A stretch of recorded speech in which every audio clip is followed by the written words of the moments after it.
السلام عليكم ورحمة الله وبركاته. الله أكبر الله أكبر الله أكبر الله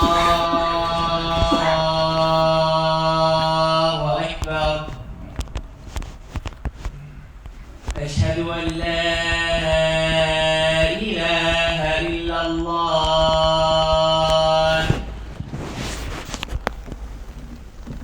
أشهد أن لا إله إلا الله. أشهد أن محمدا رسول الله. أشهد أن محمدا رسول الله.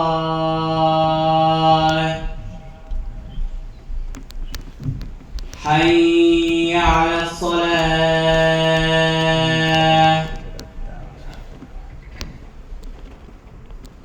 حي على الصلاة.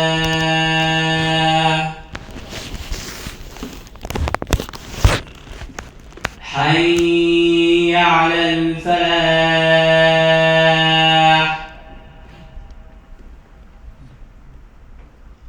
حي على الفلاح.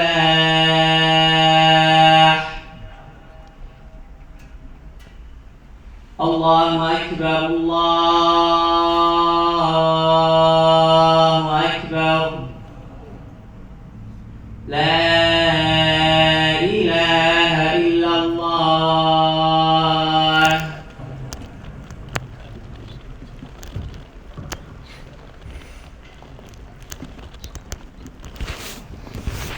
الحمد لله نحمده ونستعينه ونستغفره ونعوذ بالله من شرور انفسنا ومن سيئات اعمالنا. من يهده الله فلا مضل له ومن يضلل فلا هادي له. واشهد ان لا اله الا الله وحده لا شريك له واشهد ان محمدا عبده ورسوله بلغ رساله ربه وادى امانته ونصح بهذه الامه وجاهد في الله تعالى حق جهاده حتى توفاه الله. اللهم صل وسلم وبارك عليه وعلى اله وصحبه ومن تمسك بسنته الى يوم الدين. اما بعد، فان اصدق الحديث كتاب الله وخير الهدي هدي رسول الله صلى الله عليه وعلى اله وصحبه وسلم وشر الامور محدثاتها وكل محدثه بدعه وكل بدعه ضلاله وكل ضلاله في النار. Serving our praise of Allah and certainly the Muslims, they praise Allah. They mention His glory. They call upon Him. They supplicate to Him. They invoke Him. And they praise Him all of the time, in the day and the night, through thick and through thin, good times and not so good times. Certainly the believers seek Allah's help. Certainly they ask for forgiveness. They ask for pardon. They ask Allah Azza wa Jalla to be kind to them and merciful to them when they make mistakes and when they slip up. Certainly the believers, they seek Allah's protection from the evil that the human being can do to himself, from the evil that the human being can do to his fellow brother, from the evil that the human being is possible and capable of conjuring and thinking of and executing.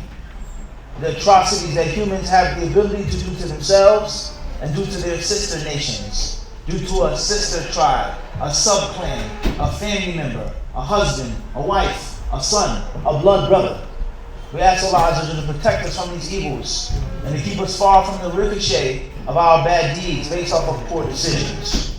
Those who are guided is because Allah Azza wa Jalla has made them so. And those who are misled, it is also because Allah Azza wa Jalla has made them so. There is no one-way street when it comes to guidance and misguidance. We accept the fact that Allah guided people, but we don't accept that Allah misguides people. We don't say that. God is merciful, He's kind, He's loving, but He doesn't hate. He doesn't mislead. He doesn't punish. You can't say that God can mislead someone, but God is a merciful God. He only guides people, but misguidance is because of themselves. It's because of their own sins. But the magical miracle of guidance is strictly, solely from Allah, and nothing to do with Allah, nothing to do with God. Doesn't matter, it's a gift. But the misguidance, no, that's only from you. That's not what the Muslims believe. Allah Azza wa Jal guides and He misguides. Allah blesses, He grants, He endows, He hands you a gift. And Allah Azza wa Jal is the same one that withholds that gift. He's the same one that can strip a servant of that gift and take it from him and never ever give it back to him. Comprehend this well. Comprehend this well, that you've been chosen to receive a gift. And you can even cherish the gift. You either cherish it, value it, you'll look after it, you'll maintain it, or you do the opposite. And there's no guarantee that you're going to wake up tomorrow as a believer. Rather, before tomorrow morning, there's no guarantee that you'll go to sleep as a believer. And there's no guarantee that you'll have the opportunity to make tawbah from the sin. There's no guarantee that you'll have the ability to make a hajj next year. There's no guarantee that you will have the ability to walk away from the disobedience of Allah subhanahu wa ta'ala. You just don't pick up the gift and put it down as you choose and as you please. That's not how a precious gem or a precious jewel is handled. It's not recklessly left open in public view. It's behind gates and bars and cameras with the highest security because it's so valuable and precious. Don't touch, please do not touch anything in this museum. Rather, not only can you not touch the exhibitions in the museum, the artifacts, the things that are 300 years old, not even that old. 100 years old is old. 300 years old, 500 years old, 1,000 years old. This dynasty, this empire, this fossil, this artifact that was discovered, that was found by these scientists, by this explorer, that which remains from the original make, the original model. It was much bigger. All we have is a small piece. Rather, we have a replica. And they'll tell you in the museum, do not take pictures. Don't touch the items. Don't take pictures of the items. And if you do take pictures, turn off your flash, because it would damage this sacred, cherished, prized possession of history. There is no guarantee that the museum will continue to run and function when people continue to take pictures, touch. This person leans on it. This person slips and falls. This person steals it. Where would the museum be in a year, 5 years, 10 years? There will be no museum. And those cherished items would be gone, squandered. And that is the similitude and the likeness of al-Iman. That gift that Allah gave you, there's no guarantee it's going to remain forever. Why do you think that you're so deserving and entitled?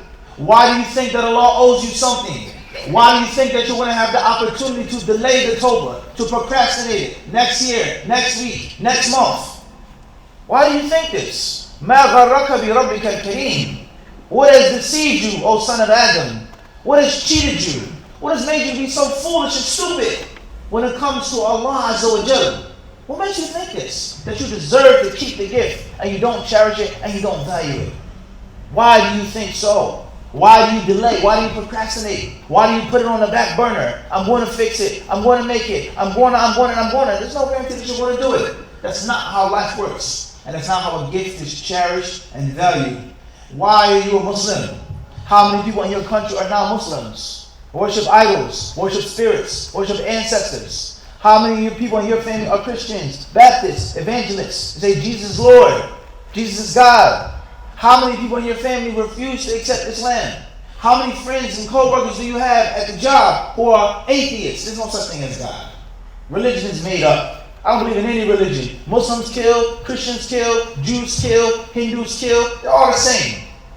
That's what religion is. How many really know like this? Yet and still you say, Ashhadu an la ilaha illallah wa ashhadu anna Muhammadan Rasulullah, among hundreds, thousands, millions, billions of people, and Allah chose to give the gift to you.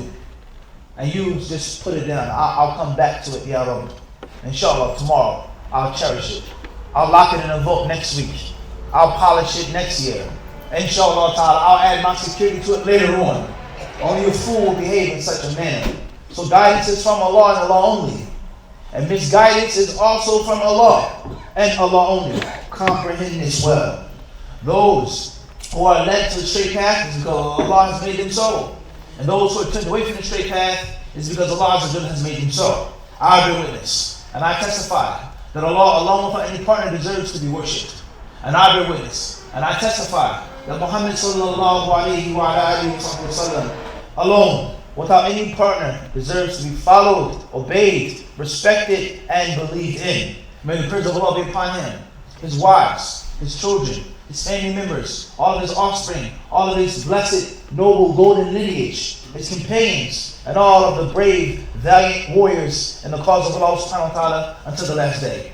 أما بعد قال الإمام أبو داود رحمه الله تعالى في سننه حدثنا محمد بن العلاء عن ابن إدريس عن ابن عجلان عن المقبري عن أبي هريرة رضي الله عنه قال كان رسول الله صلى الله عليه وسلم يقول اللهم إني أعوذ بك من الجوع فإنه بئس الضجيع وأعوذ بك من الخيانة فإنها بئست البطانة أو كما قال رحمه الله والحديث إسناده حسن إن شاء الله وقد أخرجه النسائي وابن ماجه وغيرهم.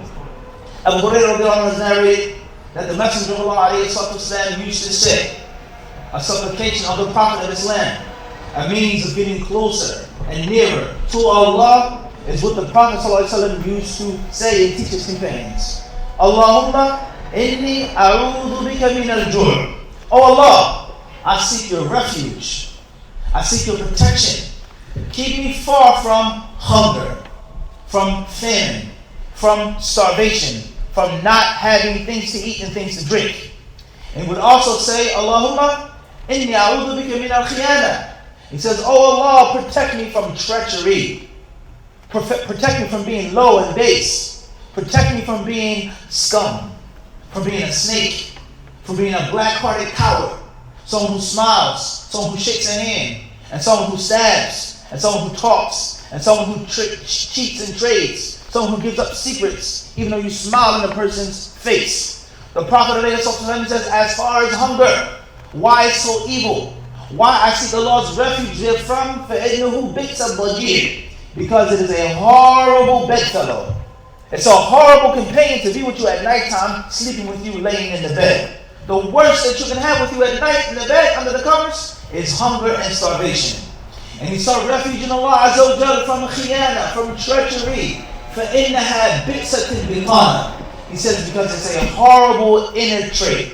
It's a horrible bilqana. It's something in which you can't see, but I know it's there and it's horrible. My clothes, do they smell? Are they wrinkled? Are they dirty? Are they tattered? Are they perfumed? What type of cologne am I wearing? You like my jacket, you like my thobe, you like my socks. But my underclothes, my t-shirt, do you know how many holes is in my t-shirt? Do you know the last time I've changed my long johns, my thermals? You don't know what I'm wearing inside, under my outside clothes. But I know how holy they are, and how smelly they are, and how dirty they are. I know that I don't look after my inner hygiene. فَإِنَّهَا بِئْسَةٍ بِطَانَةٍ. The worst thing to conceal and to keep hidden from the people is treachery. It's to be treacherous. It's to have 2 faces and 3 tongues. It's to speak with a forked tongue. It's to have a double face. It's to have a double heart. The Prophet ﷺ, he used to say, Allahumma inni a'udhu bika min al-ju'. Allah, keep me safe from hunger. Protect me from hunger. Why? Why? What's so bad about hunger? فَإِنَّهُ بِئْسَ الضَّجِيعُ. It's the worst fellow that can be in your bed. And he also used to say, Allahumma inni a'udhu bika min al-khiyana. Protect me from being a treacherous person. Protect me from being a backstabber. Protect me from being a malicious evildoer like this. فَإِنَّهَا بِئْسَةٍ بِطَانَةٍ. Because it's the worst thing that you can conceal and hide from the people. Allahumma anta rabbi la ilaha illa ant. خلقتني وأنا عبدك وأنا على عهدك ووعدك ما استطعت. أعوذ بك من شر ما صنعت. أبوء لك بنعمتك علي وأبوء من ذنبي فاغفر لي فإنه لا يغفر الذنوب إلا أنت.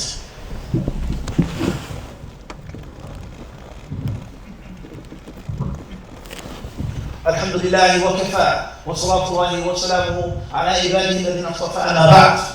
As far as the Prophet ﷺ's statement, فإنه بئس الضجيع, then this is a tremendous prophetic expression, displaying and manifesting the peak of eloquence. The Prophet ﷺ, he did not say companion that starvation and hunger is. He did not say it's a disease or an illness. He didn't say it's because of poverty.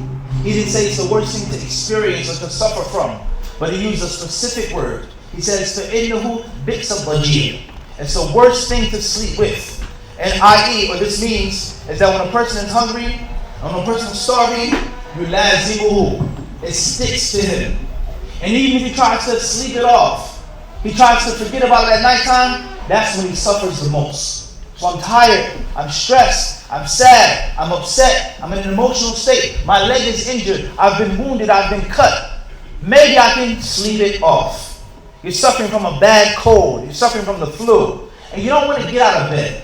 You have on your pajamas, you're under the covers, everything's warm and cozy. At least you can sleep it off. At least you can lay down. My knee was injured, I tore my ACL, so I can rest.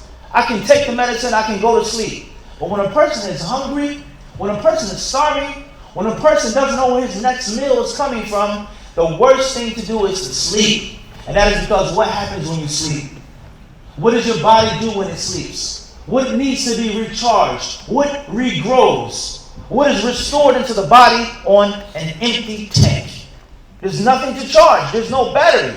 So it's hunger when you're awake, walking, talking, and it's hunger when you're asleep. And just think about the concept of a bed and the concept of sleeping with a person. When someone is a traitor, when someone is a double dealer, we say he's in the bed with such and such. Yeah, he's in the bed with them too. He's coming to you with a business deal, but he's also what? In the bed with them as well, even though he never ever slept with them. You talk about the relationship between a man and a woman. They say, I slept with her. I slept with him. She's easy in the bed. It was easy in the bed. And they don't necessarily have to have intercourse in the bed. But it's a meaning behind sleep and behind laying down with someone.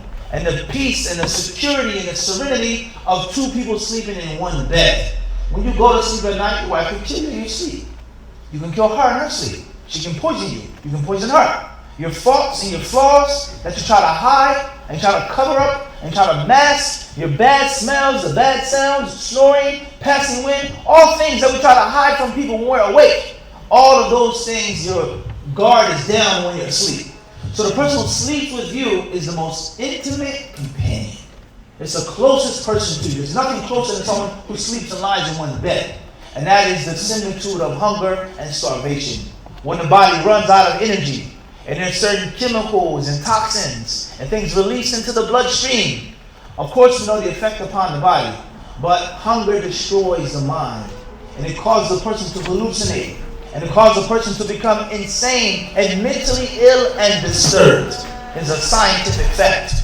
And this hadith proves the misguidance of some of those Sufi sects and some of those other religions and faiths who say that hunger is the path to enlightenment. Starvation is the path to knowing Allah subhanahu wa ta'ala. As far as eating good food, drinking good drinks, being well fed, then that's the path of the dunya. That's greed. You're feeding your lust. You can never become an arif. You can never have in-depth knowledge of Allah subhanahu wa ta'ala. But you have to be hungry. And you have to starve yourself. As it is mentioned in the story. There was a man who wanted to seek enlightenment. And he was a normal 9-to-5 Muslim.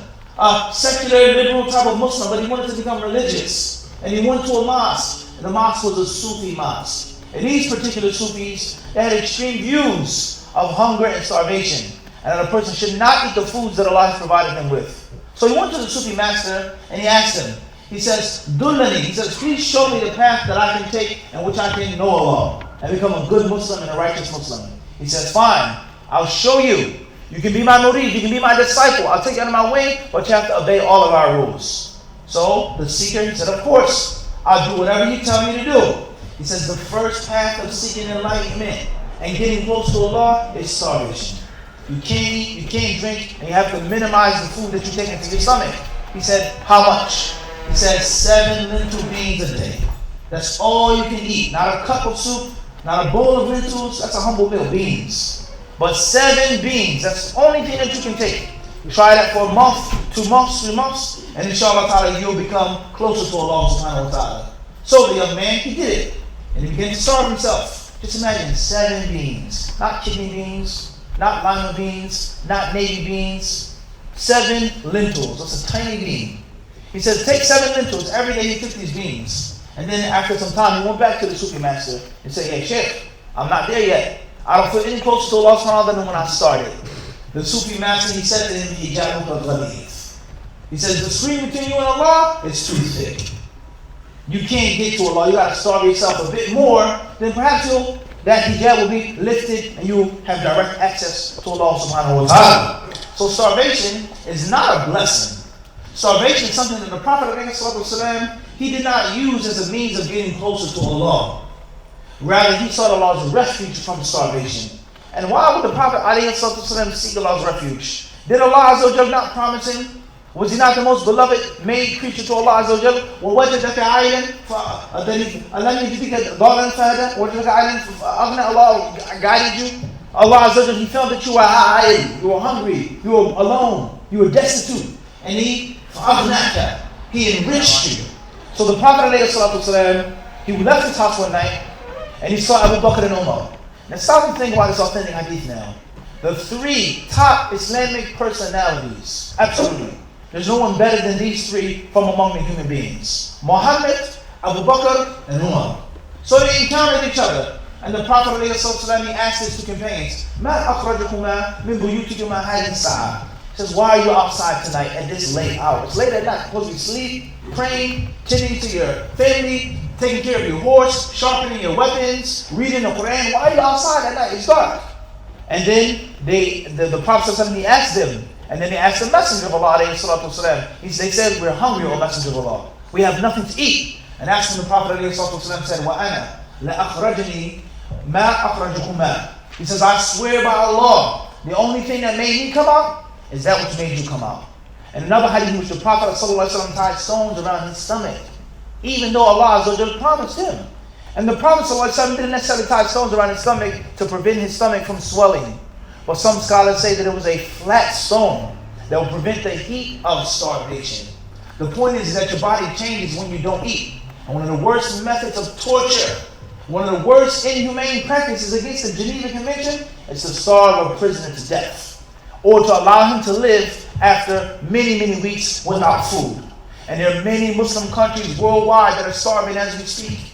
Places that are inhabited by Muhammad and Abdullah and Fatima and Khadija and this woman and that were Muslims, and they have no food. And what happens when a person doesn't know where his next meal is coming from? They may steal, they may rob, they may do the haram, they may forsake and relinquish their religion, they may fall into all types of crime. And that is one of the main reasons why we have so much crime in the inner urban city. It's because people have to survive. The first law of nature is to survive. So you don't provide me with jobs. There's no education. There's drugs. There's alcohol. What do you want me to do? Except to pick up a gun. Except to sell drugs because I have to eat. And that's because no one wants to starve. Whether it is the Muslims in the Central African Republic, the country that suffers the most from the highest starvation rate. Or number two, Yemen. One of the worst humanitarian crises in the history of this modern age is Yemen. It's the second country on the list of starving people. People who don't go hungry, but they starve to death. 35.9%. That's over 3 out of 10 people are dying because of lack of food. And then number 3 is Chad. And after Chad, we have many other countries such as Zambia. Zambia is up there on the list, unfortunately. And then we have Timor-Leste. We have Liberia, we have Haiti, and there are many other countries, Madagascar, in which people are starving to death. How many Muslims live there? And you complain about food that's too spicy or too soft or too soggy, or I'm hungry, I'm starving. What are we going to eat tonight? You're not hungry. You're not starving. You don't know what it feels like to starve. You don't know what it feels like in which your muscles become so weak, your bones so limp, and your skin cracks up and splits apart because of severe dehydration. And that's what happens when people starve. And that's when the Prophet ﷺ, he said, Allahumma inni a'udhu bika min al-ju' fa innahu bi'sa al-dhajir. He says, oh Allah, protect me from being hungry. Protect me from starving, because it's the worst bedfellow. It's the worst thing to be with you at nighttime. The hunger that never ever leaves you, and it makes your mind go bad and corrupt. And you start dreaming and seeing things. And think how bad your character becomes when you're hungry, when you're thirsty, when you have a migraine, when you fast. You become a little irritable, more than normal. You don't have your morning coffee. You don't have your morning tea. You don't have your cigarette. The Muslims who smoke. And when the adhan is made, the very first thing that they do is not say, Alhamdulillah, I fasted today. Alhamdulillah, I successfully fasted for 18 hours, for 15 hours. I need to smoke. I need to smoke a cigarette. Because my insides are killing me because I didn't have my daily puff. Or I didn't have my daily drink. So the body begins to break down. And people, they become irritable when they don't have food. And that's how we get prisoners to talk. You want to talk? You want a good, fresh, hot meal? Then give us some information. And that's why prisoners make hunger strikes in prison. because they know the power of starvation. So what can you do to prevent starvation? And what can you do to stop Chad or Zimbabwe or Yemen or Afghanistan? It's also on the list of the top 10 countries. What can you do to prevent that? How did the Prophet ﷺ provide the solution to human starvation and to human famine? And don't think it's based off of just poverty. It's much more than just money.